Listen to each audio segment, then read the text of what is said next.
अमेरिकी सेना ने चौतरफा घेरा तो ईरान ने टेके घुटने, युद्ध को भड़काने से किया किनारा, हमास को बड़ा झटका। इजराइल और हमास की जंग को पूरे खाड़ी देशों में भड़काने की धमकी देने वाले ईरान ने अब अपने घुटने टेक दिए हैं। ईरान ने अमेरिका से कहा कि वह पूरे क्षेत्र में जंग को नहीं भड़काना चाहता है। इससे पहले ईरान के सर्वोच्च नेता अयातुल्लाह अली खमेनी ने हमास को साफ कह दिया था कि इजराइल के साथ चल रही गाजा की जंग में उनका देश शामिल नहीं होने जा रहा है। मीडिया रिपोर्ट्स के मुताबिक ईरान के विदेश मंत्री ने पर्दे के पीछे से चल रही बातचीत के दौरान अमेरिका को ये संदेश भिजवाया है। अयातुल्लाह के इस रुख से हमास को करारा झटका लगा है, जो ईरान और उसके समर्थक गुटों हिजबुल्लाह आदि की जंग में शामिल होने की उम्मीद कर रहा था। हालांकि ईरान ने अमेरिका से ये भी कहा है कि गाजा पर अगर इजराइल का और ज्यादा हमला होता है तो ये लड़ाई पूरे क्षेत्र में फैल सकती है।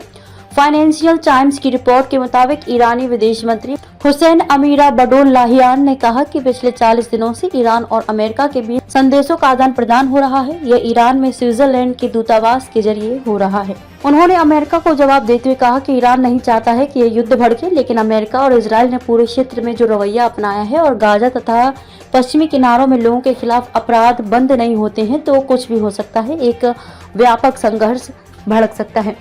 अमेरिका ने ईरान को चौतरफा घेरा। ईरान बार बार ये दावा कर रहा है कि उसे 7 अक्टूबर के गाजा पर हुए हमलों के बारे में कोई जानकारी नहीं थी। ईरान के इस बयान पर अभी तक अमेरिका भी काफी हद तक सहमत है। ईरान के राजनयिकों ने गाजा पर इजराइल के हमले का इस्तेमाल अपने देश की क्षेत्रीय महत्वाकांक्षा को आगे बढ़ाने के लिए किया है। उन्होंने मिस्र और सऊदी अरब के अधिकारियों से मुलाकात की है। इन दोनों ही देशों के साथ ही ईरान के बहुत तनावपूर्ण संबंध रहे हैं। ईरानी विदेश मंत्री ने इस आइडिया को भी खारिज कर दिया कि वह हमास, यमन के हूती और लेबनान के हिजबुल्लाह को नियंत्रित करता है।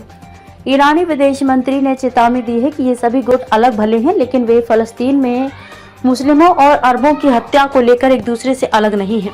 ईरानी विदेश मंत्री ने दावा किया कि उन्हें अमेरिका ने कोई धमकी नहीं दी है। इससे पहले आई खबरों में दावा किया जा रहा था कि अमेरिका ने ईरान को साफ बता दिया था कि अगर हिजबुल्लाह ने इजराइल पर हमला किया तो अमेरिका ईरान पर हमला कर देगा। ईरान के विदेश मंत्री ने आरोप लगाया कि अमेरिका पूरे क्षेत्र में आग भड़का रहा है और खुद तेहरान को संयम रखने के लिए कह रहा है।